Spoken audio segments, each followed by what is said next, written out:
And hello, good people of the internet. It is I, Tommy Kelly. This is Adventures in Woo Woo, and welcome to another of the monthly 47 Patreon divinations that I do every month. For the good people over on Patreon, the clue's in the title. This is part one of, I assume, 2, possibly 3 videos of the 1-card divinations. There'll be a number of videos for the different 3 cards, 5 cards, 9 cards ones as well coming soon. So lots of divination videos coming out. If you want in on these things, just join up the Patreon from level 2 onwards, and then every month I, as a thank you to all my wonderful patrons, extremely good people, very good looking people, I give them a reading. So let's get into this.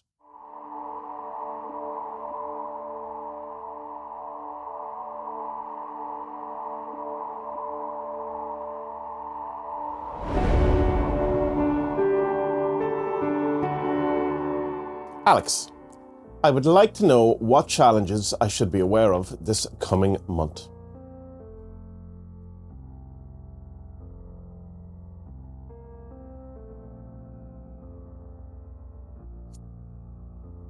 The planet.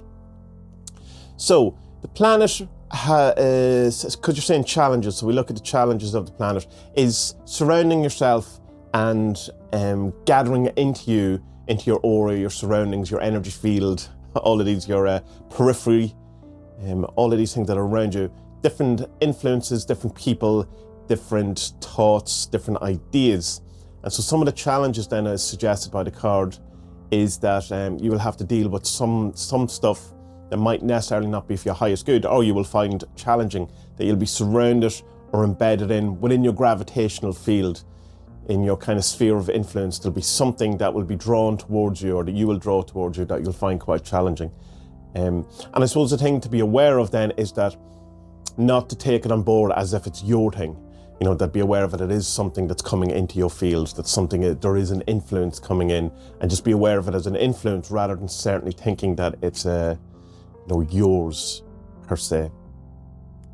So just have a look at what is around you and surrounding you and what is influencing you, and whether it's for good or bad. Ian, looking for clarity on a recent conflict with a good friend. Is it worth putting the time and effort, or should I just let go?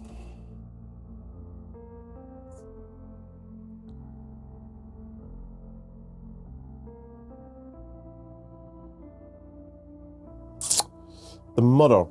So this would kind of say that it's worth nurturing then, that it's worth kind of looking after, worth taking care of, that there is putting the time in, that in one sense that's kind of your job in this, if you want, is to nurture it, to look after it, to make sure it's grown, to make sure it's healthy, to be the mother, to be the loving kind of element. And I suppose conflict with a good friend, I obviously don't know what the conflict is over, and it may be all their fault, it may be all your fault, or whatever it is, but this is kind of saying that you have to be the person who has to nurture it and see it and bring it through, because possibly the other person won't. So yeah, is it worth putting in the time or effort? It's worth putting the time in and putting the effort in. Daniel, what are the blockages that I'm not aware of that are hindering my results? My blockages is that I can't speak.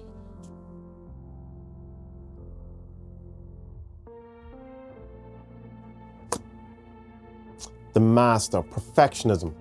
So you're trying in one sense to be too perfect, or to get everything right. Everything has to be in place, everything has to be in order, everything has to be in its right box. It has to be the best day for this to happen. So almost sometimes we have this notion that, say you're recording music or you're doing a painting or something like that, and there's a kind of a trap that you fall in, that you'll keep going until it's perfect. And then you never release any music, you never release any paintings, you don't do your first podcast, all of these things. And to be aware that even saying podcast, that old saying of that your first podcast is going to be shit, but you have to get past that. You have to get into the learned ability of being able to put stuff out and do stuff that isn't perfect, because nothing's ever perfect. And if you're waiting for it to be perfect, then it's never going to exist. So that it's saying that the blockages or perfectionism, have a look at that.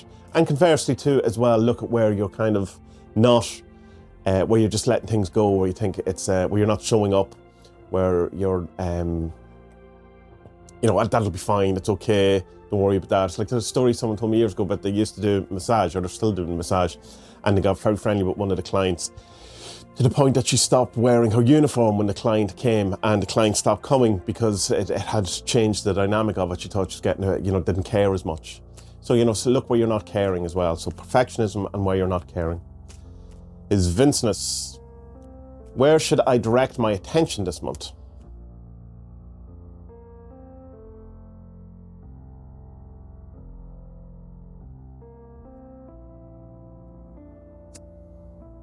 The Levitator.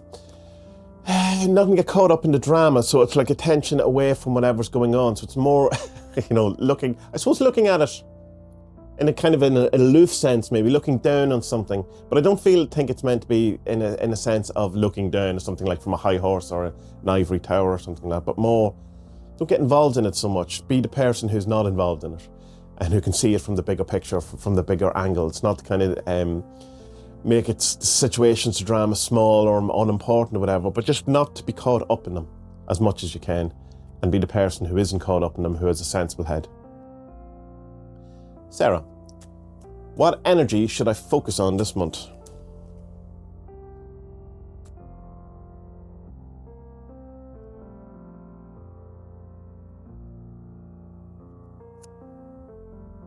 The Seer. So, gut feelings. Go with your gut. Go with what you think is right rather than what is on paper or what is the best idea. Shut up, computer.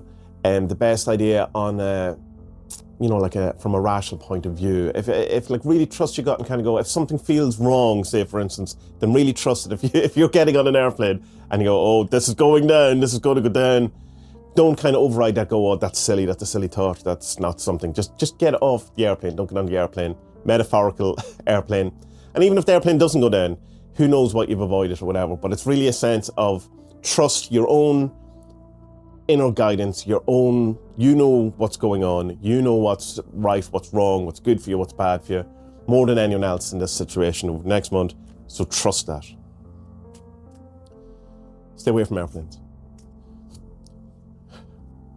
J. Eric, what will October bring me?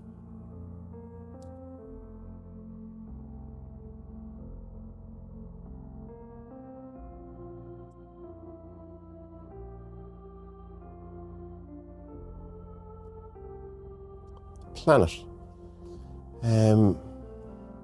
New influences, new things, an awareness of what is around you, what you have drawn to you.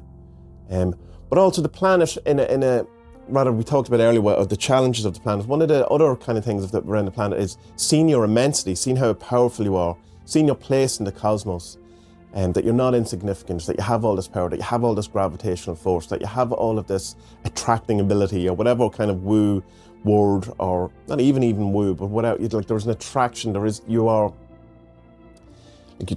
as a human, you're this wonderful person. It's very easy to kind of see, oh, there's 8 billion of us, we're on a piece of rock, in an infinite universe, nothing matters, I don't care. And the planet would suggest that yes, you do matter, and what you do is important, and be aware of that. So be aware of the influence around you, and also be aware of you and your importance, without getting into egotistical stuff, of course, but just, that what you do is important, and who you are is important, and needed and loved, and should be cherished. Abraxas. What is currently working against my interests? Well, here you go. Cards jumping. What do we have? The road opener and the idea. Well, these are new things, right? So what's working against my interests is... if that was what's working in my interest, you would go, well, there's new avenues open up, new ideas, or whatever. So what's the opposite of that? It would be you're looking all the time for something new. You're looking for a new idea, or you're looking for a way out. You're looking for obstacles to be removed that might necessarily be there, rather than being present in where you are. It's kind of like that idea of this week I'm going to do the shamanism course because I'll get enlightened that way. And then you do the shamanism course and go, well, that didn't do it, so I'll do the Reiki course next week.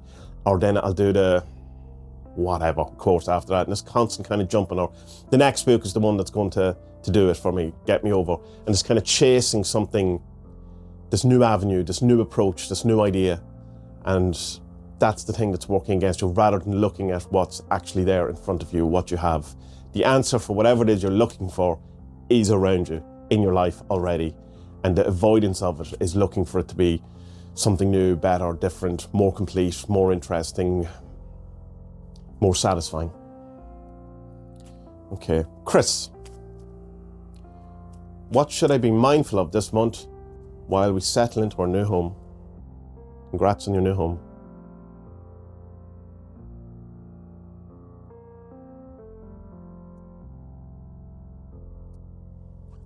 The carnal.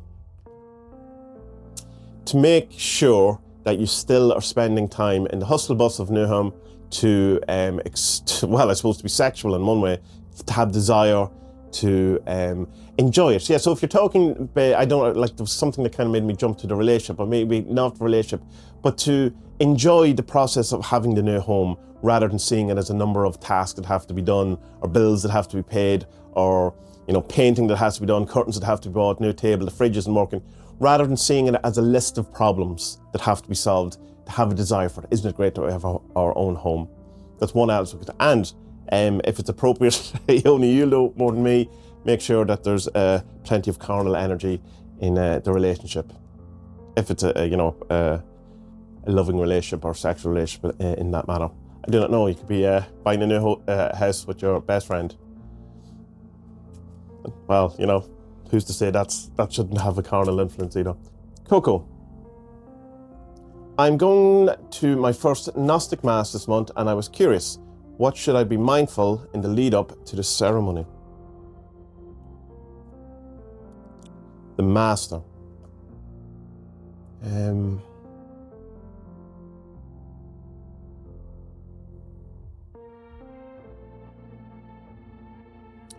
Master's always like your highest self, your calling, who you would be, who you would be when it's all said and done, your perfected self, the best version of you. How would this then lead into what you should be mindful of that? So bring your best self to it. Yeah, so don't try to be skeptical about it.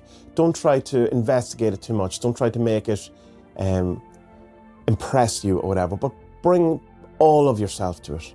Bring everything to it as much as you possibly can, and be open to the whole experience, and open to all the stuff, rather than trying to not necessarily criticize it, but look for faults, or look for why it's wrong, or look for why it's good, or why it's perfect, or why it's, exactly.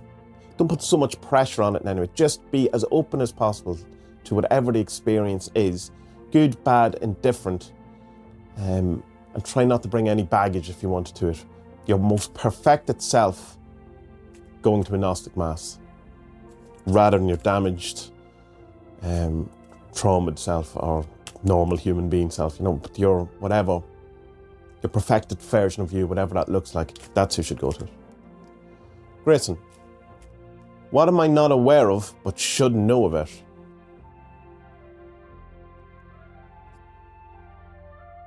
The levitator. That you're not seeing something from the bigger picture or from above it, that you're only seeing something from within it, and that there's some sort of lesson or some sort of insight or something that you're missing, something that you should be aware of by seeing it from above. So say you're having an argument with someone at work, and you're kind of in that or whatever, and so you're only kind of seeing it from, as much as possible, from your side, and if you can possible, from their side, but you're still seeing it from within that kind of dynamic of two people or whatever. But from then seeing it from a third perspective, a higher perspective, might allow you to see that both of you are wrong, or both of you are right, or you're arguing over the wrong thing, or you're really arguing over something else. Or it's something like, it's not the argument really between you and them, it's the procedures or the rules or the etiquette of the office itself. It's like sometimes, it's not that the oppressed, it's not that you're depressed, say, it's that capitalism sucks. Or, but you put the focus on you, and you're not really going to see the bigger picture until you have a look at the bigger picture. So it's some form of being aware of something outside of what you can normally see. And one way of doing that is describing your situation in the third person, either to someone else or writing it down, rather than, this happened to me, this is what she's doing, or this happened to me, this is what they're doing, this happened to me, this is what the office dynamic is. But write it as like Grayson goes to the office. They sit down every day and Jane goes insane and annoys her. And then, write it just completely as something that's you're not involved in and see if that can lead to any insights. Okay, there will be a part 2. There's still a number of questions. George, we will start with you in the next one. And then, watch out for then there will be 3-card readings, 5-card readings and 9-card readings coming as well this month over the next couple of days. It'll take me a while to get them all, through them all, to record them, edit them, all of those things. But we will get there. As I say, if you want to get in on this, go to the Patreon. If you want to support me, please go to the Patreon and sign up. I've been putting in a lot of effort and work into the Patreon recently to try and make it a much better experience and a much more community-driven experience than it previously has. And it seems to be working. People seem to enjoy it more than they have done in a while, which is great news. So links in the description for other ways to support me or to find me or to stalk me if you so choose. So good people of the internet, until very shortly, be well and may our best days be ahead.